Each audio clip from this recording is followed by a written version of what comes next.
So today I'm going to talk about a research that I conducted throughout 2021, which asks questions about gender and the recovery of political agency for victims in Colombia in the aftermath of the 2016 Havana peace agreements, which ended the conflict between Colombia and one of the many insurgencies that we have, the main one, the Revolutionary Armed Forces of Colombia, FARC. So just to give a bit of context, so we were working with an international organization called Impunity Watch that is interested in understanding the effect and impact of peace building and particularly transitional justice in different countries that are either in facing conflict or at a post-conflict phase. So sort of the background for this is that in 2017, this organization started doing a comparative study looking at mechanisms for transitional justice in countries like Burundi, Cambodia, Guatemala, Honduras, Kenya, and Tunisia. And sort of the big conclusion that they came through that work is that transitional justice needs to acquire a more conflict transformation perspective. And for this, you do not need only to look at institutions or at the official mechanisms of transitional justice, but to actually see the whole ecosystem that involves issues of truth, justice, reparation, memory work, and even state building. So sort of the call that they had back in 2017 was to start understanding what are the actions, what are the beliefs, the projects that society as a whole undertake when it comes to doing transitional justice, and not just the official mechanisms like the criminal justice systems, the truth commissions, and sort of the official institutions for other types of purposes. So in this sense, we were asked as a group of consultants to kind of study victims and survivors in Colombia and how they interact with our transitional justice mechanisms that stemmed from the 2016 Havana Agreement. So we were trying to organize an empirical analysis to see how women in particular, victims of violence, have been relating, disconnecting, connecting, protesting, or helping to implement some of the elements of Colombia's transitional justice since 2017. Now, we developed a couple of objectives considering the realities of Colombia. The first one is that our research needed to focus on people. So we were not asking questions about organizations or institutions necessarily, but particularly people's experiences on activism, on whatever they understood gender to be as an issue and an area of peace building work in Colombia, and particularly recognizing about 30 to 40 years of activism that has pushed for women's rights, for an understanding of how women have been affected by the Colombian conflict, and sort of this idea of a Creole, a very local feminist justice. So those were kind of the aims that we incorporated into this, this research. The key thing that we were looking for were spaces, initiatives, projects where gender was included as a part of peace building at the local grassroots level. So we were interested in looking at civil society and what they did around this goal, and particularly, as I said, focusing on activism. What are the goals of Colombian activism when it comes to gender, the obstacles, and where does it all come from? And we were trying to figure out how organic this idea of gender is here in Colombia. So in that sense, we were looking at how these people engaged in informal transitional spaces. So we didn't want to do a study of the official mechanisms. That's been done quite a lot here in Colombia, but actually, what do grassroots initiatives come up with when they say they're doing transitional justice, when they're doing gender, when they're working on trauma healing, and when they're looking at the recovery of political agency. So we wanted to know how that came to being and how was that sort of organically developed. Now, there's an important caveat that I need to make on why we talk about gender. if you haven't studied the Colombian peace process, we signed a very comprehensive peace agreement in 2016. And one of the elements that was praised of that agreement is that it includes a gender perspective in its implementation, in its devices, and in its analysis. And gender arrived at the Havana negotiations because women, victims, and activists were demanding that this be a very important element in the dispositions for transitional justice, partly because sexual violence has been such a complex and ongoing dynamic of the Colombian conflict, and also as a matter of recognizing activism that has been going on since the 1980s. So it was sort of giving them a space and allowing gender to actually become a thematic focus on transitional justice and peace building. So for us, it's very important because we wanted to know how key and how important this vision of gender is, stemming from the Havana agreements, but via the grassroots organizations that were already pushing for it.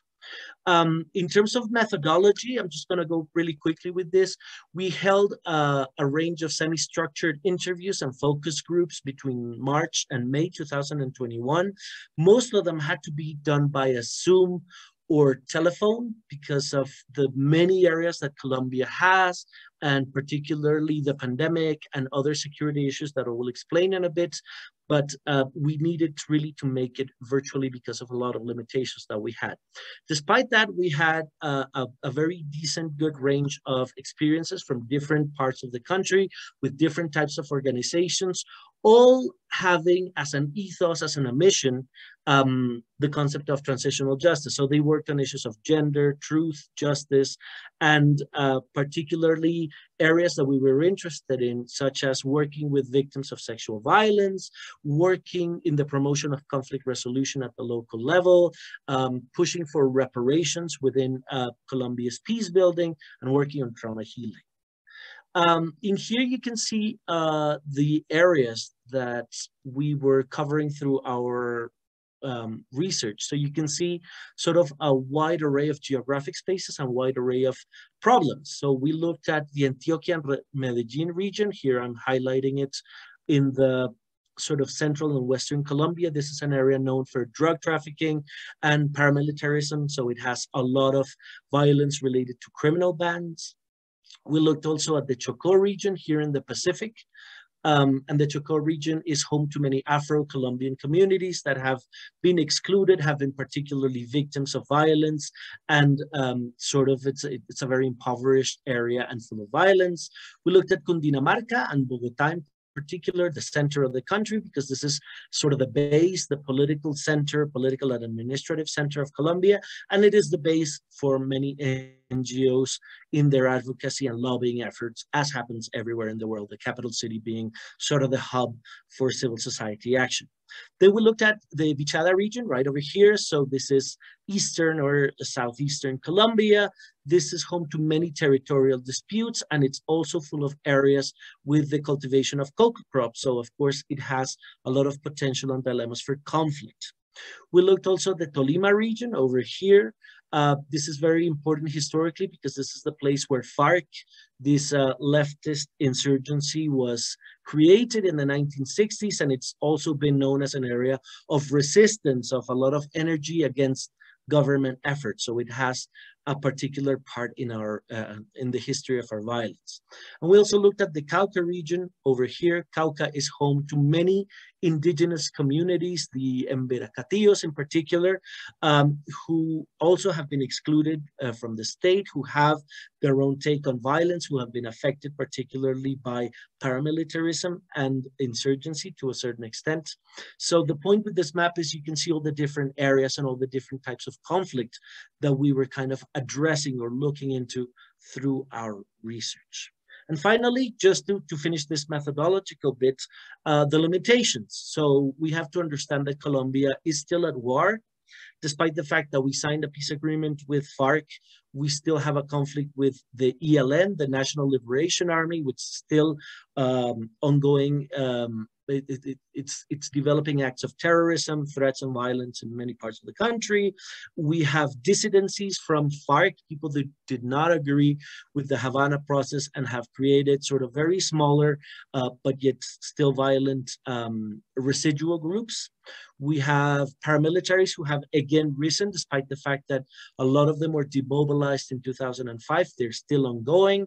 Drug trafficking and criminal organizations. So the key thing is insecurity is still a huge threat for research and a threat for our participants. So this constituted, of course, a barrier into us accessing physically all the areas of the country.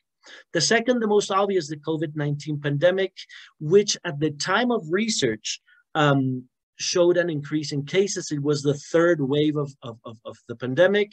So of course we had to take widespread concerns about biosecurity. And this is another reason why we had to do things virtually or via telephone. Now this created an added problem for us, which is a lot of our participants did not have access to internet.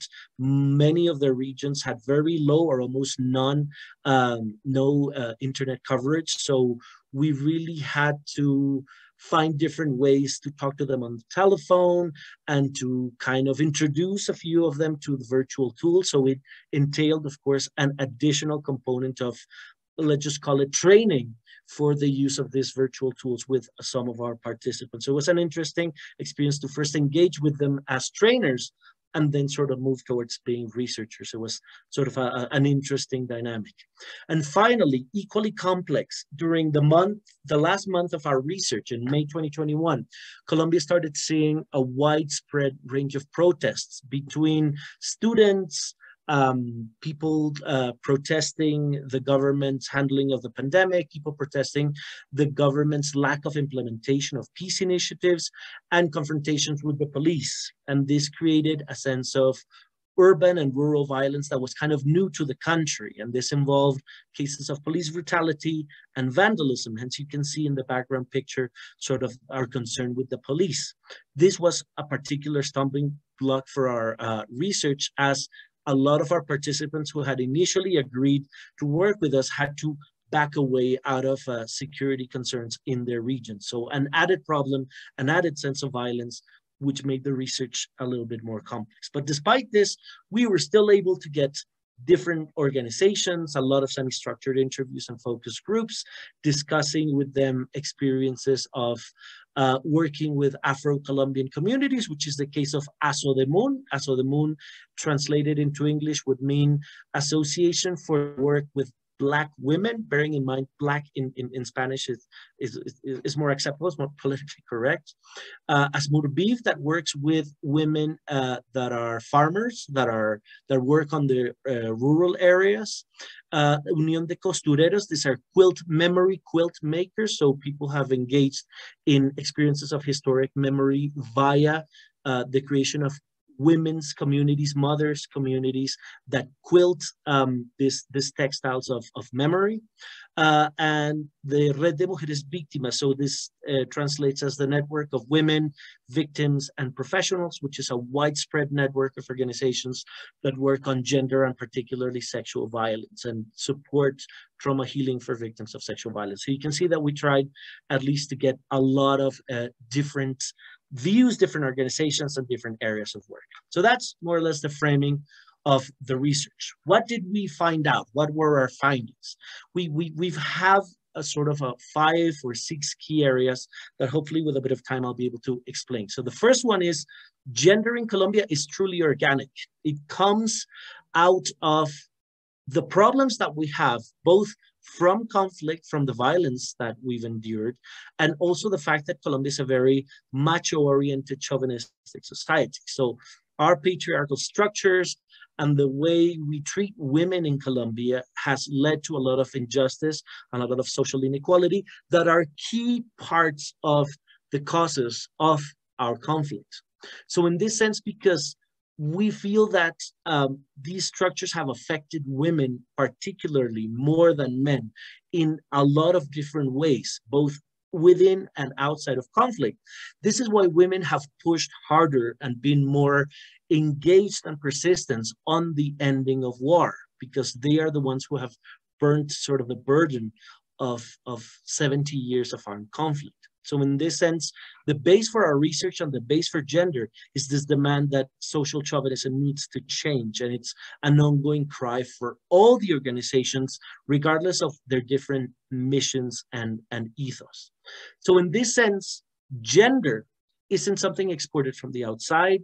It isn't sort of an idea processed in universities. The gender that we were looking at came from women's experiences of discrimination, of violence, of inequality, of abuse.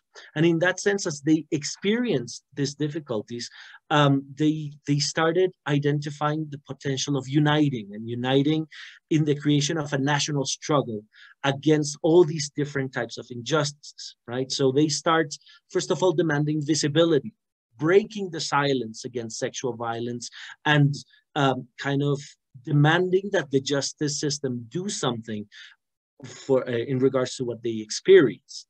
Also, they started talking about reparations and demanding economic opportunities and improvement for their lives to eliminate the barriers created by conflict for their personal lives and for their sort of economic empowerment.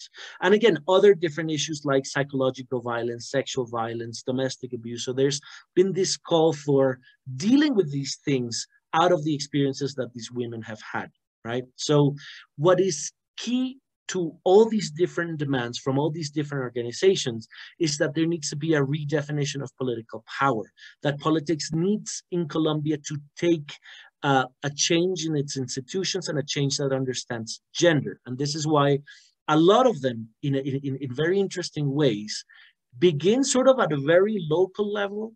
They begin connecting to other women and understand that, you know, there's unity through power. There's power through unity, sorry. There's an ability to relate and make something bigger. And as they've expanded, they've actually had to get political. They've had to talk to institutions. They have to talk to the transitional justice mechanisms. They have to talk to the state. So in this sense, it's interesting that even though their original focus was just to deal with their personal trauma, as they've connected with different people, this has forced them to move out of their locality and to start actually demanding and insisting and doing lobby towards the state. And it's a very, very grassroots process. Now, with that in mind, the goals and motivations in their activism are widespread. So we've seen organizations that insist on breaking the silence on sexual violence. So these organizations kind of bring forward the voices of women that have been affected. They insist on signaling who are the responsible ones for this sexual violence. And that often gets tied to demands for reparations, so that the government takes their needs and problems into account and incorporates them within the discussions of transitional justice.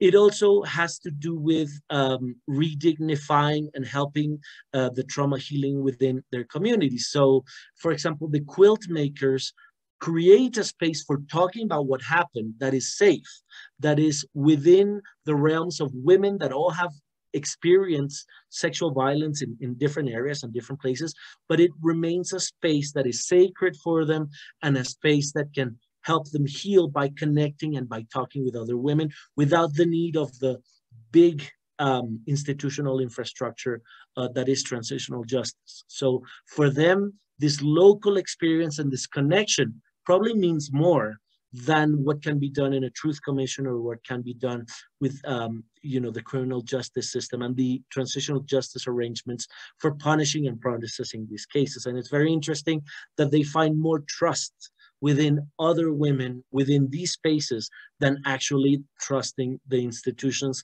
that have directly said that they were going to solve these problems. So in this sense, it's a question of how do we garner this opportunity for legitimacy that occurs at the local level and have it as a discussion to think about legitimacy at the institutional level. So you can see that the goals and motivations stem from a very organic, very local place, okay?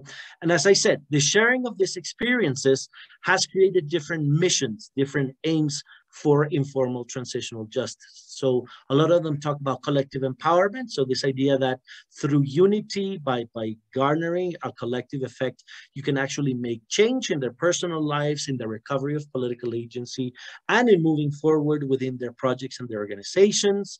This is also tied to doing truth-telling at different spaces, collecting narratives, documenting situations of injustice and sexual violence.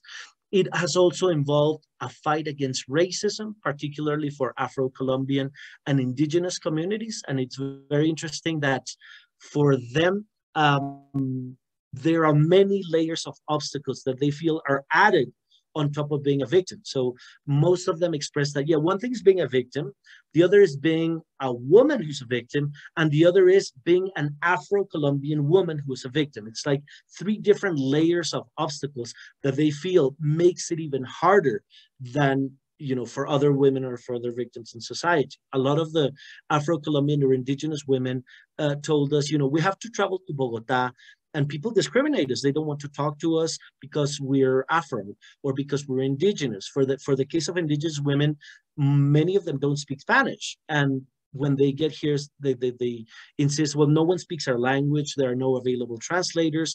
No one is interested. When we talk to institutions, no one listens to us. And we feel that being indigenous is an additional burden to everything else that we have endured. So in that sense, this interconnection between the problems of gender, the problems of class, the problems of race, makes this a more and more complex scenario than what it appears in the beginning. So there are many different layers of difficulty here. And in this sense, it is very important that through the work that they do, they establish connections, the connections that they cannot make with the state and with other institutions. They can sort of create them at the local level. And as you can see there, it helps them create preventative work. It helps raise awareness. It helps build certain spaces for self-esteem. It promotes human rights, women's rights, and it brings all these different forms of agency just by the unity that they get through their work.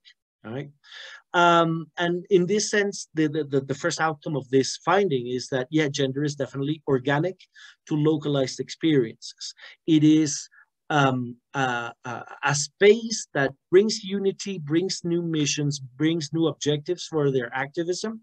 And in the end, it all kind of points towards a demand that they all make in our interviews, which is we need urgent institutional action for what we have endured, something that brings more visibility to our organizations, the work that we do, but also considering that there are still security problems that brings us protection, that brings us security.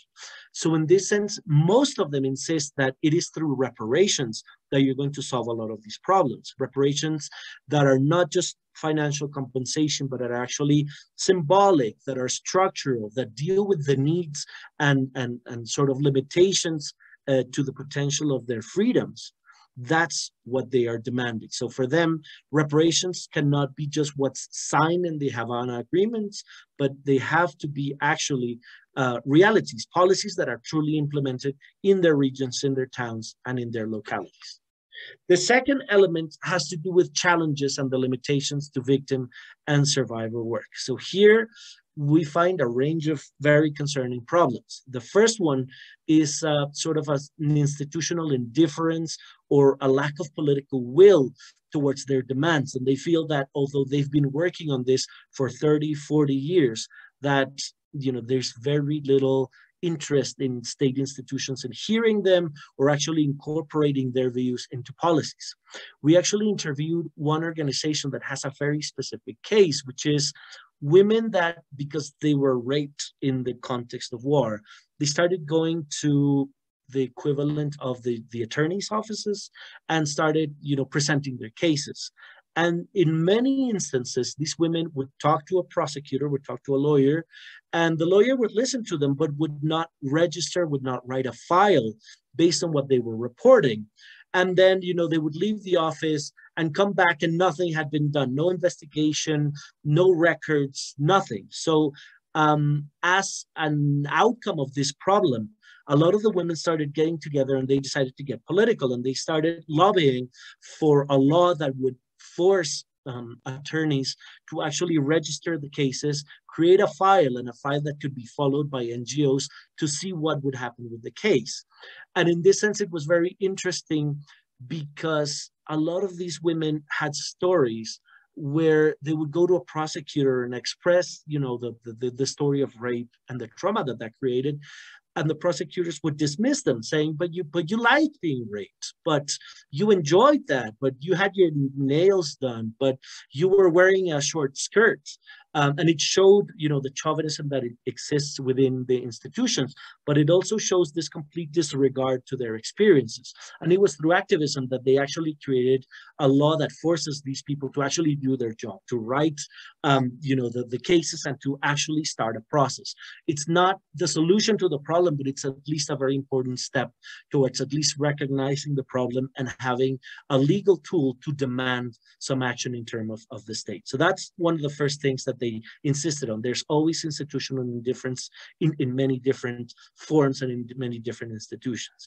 The other, of course, is what I mentioned already, the racist and discriminatory environment in which many of them have to work. So with Afro-Colombian activists, when they come to Bogota, when they come to the capital, because they come from the Choco region, they come from far away, from far parts of the country, they have to face a lot of stereotypes, both within the government and within society.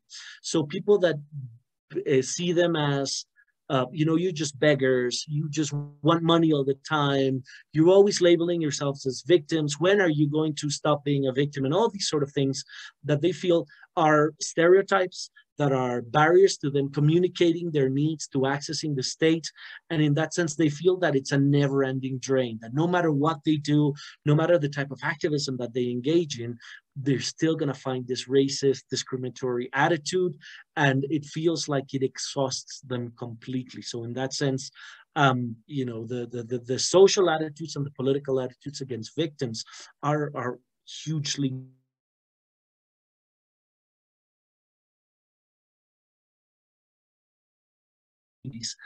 for them, it's an issue of communication. For them, it's an issue of a cosmovision, of trying to be understood by the westernized part of Colombia, and particularly by the urban centers where all the legal and political institutions are. For them, it's really complicated. And this ties to class dynamics, you know, the fact that, you know, they live in very impoverished, discriminated, alienated areas of the country, well, actually creates a huge barrier, and it affects the way they promote their work in informal transitional justice. The third question that we asked had to do with how they view impact and how they view change. So what makes their initiatives successful? And most organizations say what makes us successful is that we have sustained presence, constant presence in different areas of the country, and they are trusted by their different communities. So the fact that they've always been there, that they've never left the territory, has given them a sense of legitimacy in a country where the state often has no presence in this territory. So they actually end up being a more visible face than the face of the state. So in that sense, for them, that's clear impact. The fact that people trust them more than they trust the state, that they go to them to solve certain problems that the state doesn't solve. And actually, from a lot of participants, it's actually the community that is asking them, hey, please do more projects. Hey, please do more initiatives because we need you. So in that sense, impact is perceived in one hand in the demand that brings them legitimacy, and on the other, in certain experiences where they've seen that they've actually had the ability to change the negative relations that occur between men and women because of violence. So there was one particular case in Bichada, this very rural region marked by drug trafficking and conflict, where women were very hostile against men because in the history of conflict in the 80s and the 90s, men had raped them, men had disappeared, a lot of their relatives, they mistrusted men completely in many of the towns in the Vichada region. And women became very hostile and often violent against men as an aftermath of that.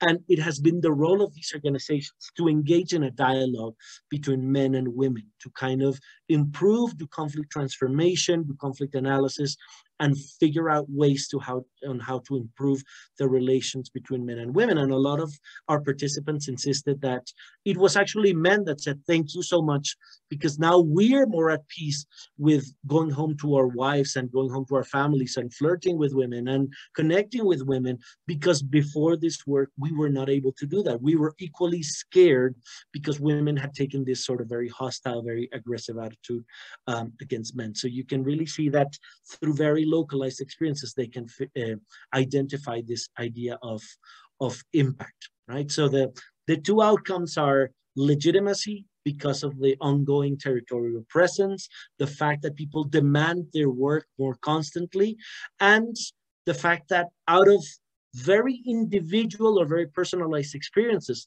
they've had to bring in other things that have moved them around the country and that have taken their work not just at the local level, but at the municipal, regional, and even national level. And a best example is what you can see in the background picture, the quilting of these memory textiles.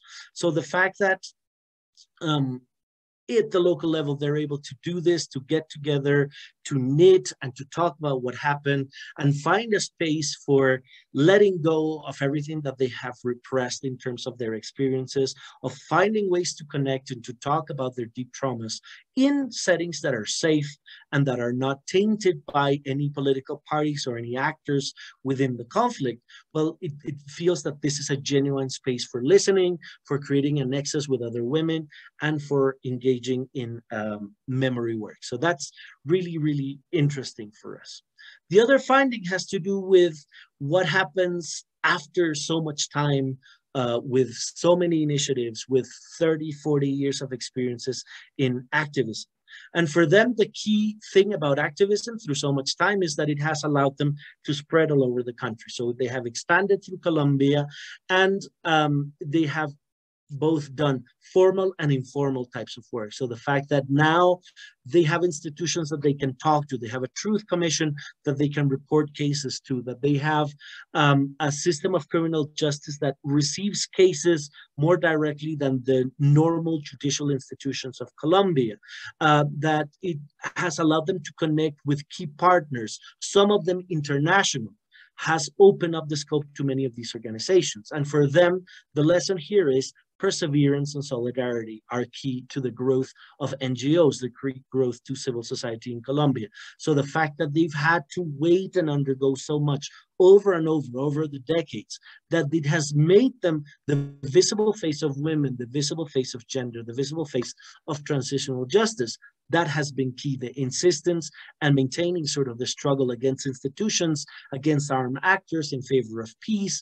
That has been sort of a very, very important political learning. What is key? Most of these organizations are autonomous. They don't depend on the state. They truly are non-governmental. And they don't even, in many cases, they don't depend on international donors, or they're not connected to any embassies. They do their work in their locality. And it is through sheer action that they've managed to become independent, to connect with other equally localized organizations. And in this sense, they can create economic projects that can help their sustainability. They can find ways to learn how to access different mechanisms in the formal transitional justice setting. So it's very interesting for me to see that it is through localized work, through connections, that they've managed to find ways to survive rather than depend on institutions, on politics and donors. Now, it is still very difficult. Many of them still remain in survival mode because obviously the pandemic has hit them really hard because the war is still going on. So for them, getting access to economic projects that give them money is still very difficult. But the fact that they know of other people and they can rely on their knowledge, their experiences, their contacts has allowed them in a way to shift from survival mode to be a bit more autonomous and independent. Okay, so again, through unity, you can get also this sense of autonomy. Yet, the main problem, as I have mentioned from the start, is the fact that the Colombian war continues. So the fact that we have a transitional justice system, but we don't have a transition, we're still at war, there's still violence, it's the obvious, most difficult obstacle to all of this process, particularly for these organizations that are based in Bogota, but they have sort of their experiences, their researchers, their workers in the areas of conflict.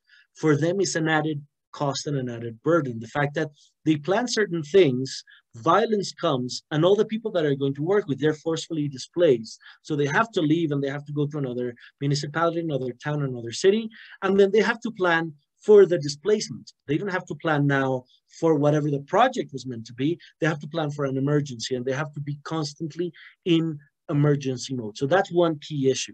The other, of course, is concern. You are talking, you're telling the truth, you're engaging through these initiatives that armed actors don't want to see in their territories. They don't want the truth to be told.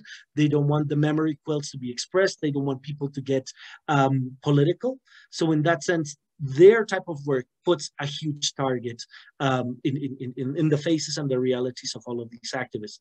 So it's not only an ongoing security threat, but what we identify is a re-victimization that occurs from illegal armed groups, from former perpetrators, and the state, because as the state does not do anything to deal with these security threats in different parts of Colombia, well, it feels like the lack of political will is also in the security front. So this becomes an added issue that they have to take into account. So organizations not only have to do gender, truth, justice, trauma healing, but now they have to think about security, right? And they need to kind of plan for that. And that is an extra cost, that's an extra risk, that adds another layer of complexity to the work that they do. And finally, I'm going to finish this because I'm very wary of time. The discussion about how they relate with the formal structure for transitional justice. So transitional justice in Colombia has 4 or 5 key institutions. One is a truth commission. The other one is a special jurisdiction for criminal justice to deal with war crimes and crimes against humanity and crimes against civil society. There's a unit for the search for missing persons, and there's a system for reparations. So we have all of these things put in place, and a lot of our participants have different feelings towards that. Some of them feel that as the state has historically excluded and ignored them, that these institutions are now going to be very different. Others see in them a new opportunity, particularly with the Truth Commission, because it's really documenting as many cases as it can. So for them, it's like, well, this is a space where we can get the visibility that we want. So we connect and we support that process particularly. There are other spaces where they feel that it's more top-down, that you need to speak this sort of political, legalistic language, and it feels difficult to access, and it feels really complicated for them in their everyday life to access that. So in that sense, sort of the criticisms of transitional justice that have been done internationally also apply to Colombia. And another thing that I started to see, and I saw this discussion when I was living in Bosnia, and now it's here in Colombia, is the competition between NGOs has created sort of this pyramid here, where there are elite organizations that always get the funding, that always get the projects, that always get listened to by the institutions, and there's the more grassroots, localized ones that have great difficulty in getting to these spaces because the elite ones don't want them to get there. So in that sense, it feels like there's a problem in accessing the institutions, and there's a problem also in connecting with certain organizations that are more established here in Colombia. But of course, Colombia is a bigger country, so you have a bigger spectrum of NGOs than probably you would do in Bosnia in terms of how many territories we have and how many organizations are around. But the key thing for us and what we learned from them is that there is still lack of communication and a lot of distrust between certain organizations, and particularly with the transitional justice institutions. So same as Bosnia and in Colombia, there's a huge disconnect between what is being done at the top level and at the bottom up level. It feels like it's very difficult to kind of connect because of the realities of the ground, the insecurity of the ground, and the political rhetoric that occurs as transitional justice has become more institutionalized. And the last thing that we felt is research and practitioner fatigue. So a lot of organizations that are tired of Amnesty International, Human Rights Watch, and the UNDP, and a lot of aid and donor organizations that go to their territory, do 2 or 3 month projects, and then they leave. And for them, it's like, yeah, you leave. We still have to face risks. We still have to see people die here. We still have to see all these different threats. You make the careers, but we put, we're the ones putting the victims, so we're the ones facing poverty. So for them, it's a concern, and a lot of them were very hesitant to talk to us. They were like, no, we've had so many researchers, we're tired of you collecting our stories, and nothing ever changes. And we've seen stories being collected 30, 40 years, and we're still undergoing the same problems. Luckily for us, with the resources that we had, we were able to co-create with the communities. We were able to do media projects with them. We were able to do books that collect the storytelling that they've done. We've done documentaries that reflect the type of work that they do. So that helped bring in an element of action that was different from the usual research mode that other organizations have used to access these people. For them, the fact that we were able to offer them sort of a product that would benefit them, that would display their needs, was actually a key difference. But despite that, we still have to face the fatigue. We still have to face sort of their lack of enthusiasm and interest or visibility in the work that we do that would be a benefit to them. So it still becomes an element of negotiation. And unfortunately, a lot of them have started to demand money in exchange of research, which makes, of course, a huge problem ethically and in terms of how the research is being conducted. So it becomes a particular stumbling block, but it shows us sort of the tiredness and the need for peace building to really do something, to really create a change. And for them, it is their work that makes a change, but it's not necessarily the work of organizations that arrive in their territories. They feel that, they're angry, they're tired, and they don't want this repetition of the great researcher that comes and publishes a great paper, but does nothing for them. Okay, and that's pretty much it, kind of summing up. Maybe I'm missing a couple of findings, but those are sort of the more key, more important ones that came out of our research. And do you have any kind of plans now, as the research has been conducted, to do something like you said, to do something with the research which is more meaningful to those people who were part of the research? Yeah, our outreach, this is an idea of outreach, but what we really want to do is we're going to start a series of presentations that actually bring the victims to Bogota and get them to talk to the Truth Commission, get them to talk to the institutions of transitional justice, to academics, to students, get them to understand that the knowledge that they have, the processes that they've endured are really important, and that people are willing to listen. I think that's the key problem, that they're so based in their locality sometimes that they think that they have no impact outside of what they see, except for the bigger organizations, of course. But a lot of the ones that are very small, we want to bring them and say, look, there are people who want to listen to you.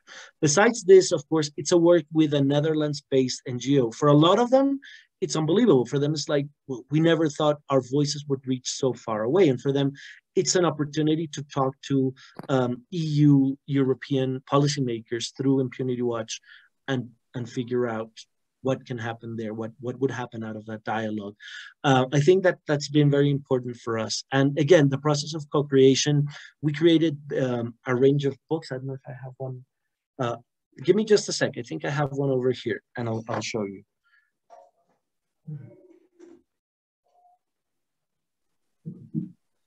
So this is one of the books that we created with them. So this is, it gets blurry, but okay. So it says The Women of Gaitania. This is one of the regions where FARC was created. And we have each, and you can't really see it. It gets very blurry. I don't know why. so it tells the story of the different women, their stories of trauma and their stories of empowerment. So every chapter we have the face of a different woman, and it's her story under, her tale. And for them, they were really astonished. They said, I never thought my story would go into a book. I never thought this book would be discussed at universities. I never thought this book could actually reach transitional justice institutions. So in that sense, the fact that they came up with the idea of the book, we offer the materials, but the book is completely done by them. It really gives them this sense that they're doing something with their experiences and their knowledge. So I think it's a tool that we can exploit in different avenues, do a book showing and kind of bring them to be the narrators and the discussants, the writers of the book, the meet the writer experience, have something like that, both within academia and within political settings. That's sort of the key idea after this project. Yeah, thank you. And one more question. So when you were doing the research, and you were deciding which organizations you would like to include in this research, were you able to include all of those you wanted, or you faced really some that said, okay, we don't want to be in this research? I think the fact that, I'm going to be very honest, the fact that we brought funds internationally made us very attractive, right? So different than a local university that would do the same thing, they would probably get a lot of rejections. That was a key thing.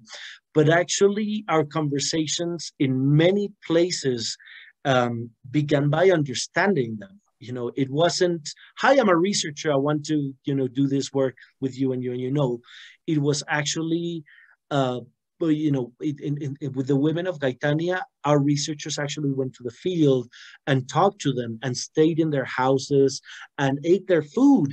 And for them, it was like a genuine confidence building measure. For them, it's like, okay, these people are here for real. They're not here to kind of take our information and go. And the fact that we did the research, we kept communicating with them, and we still go to the territory sometimes.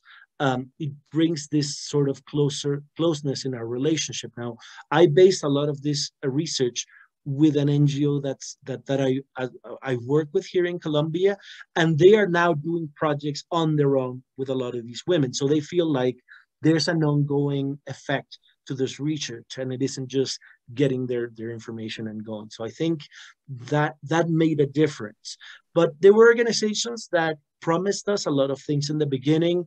And then at some point, we realized that they were only after the money, that they were always going to demand a lot of things, a lot of resources that we didn't have. So they wanted double the money that we were offering in terms of supporting sort of the encounters and helping people with transportation, these sort of things. They actually wanted to get paid, or they wanted a salary. And we started feeling that, there are organizations that are actually having some sort of corrupt practices. And we were like, no, we would like to leave it there, because it became a huge difficulty, everybody demanding money for research. We wanted to support, wanted to help them, but it wasn't paying for their answers, which is something that a lot of them were kind of expecting. Thank you, Lou. And if you have anything to add, or we can close this digital talk. No, I think it's great. I think it opens a lot of avenues to discuss things like with Bosnians or with different organizations. But I've always felt that this civil society discussion between Colombia and the Balkans is important because of this issue of legitimacy. Here, legitimacy is guaranteed for NGOs. They don't have to fight it because they've been here for so long and they've always been in the territory.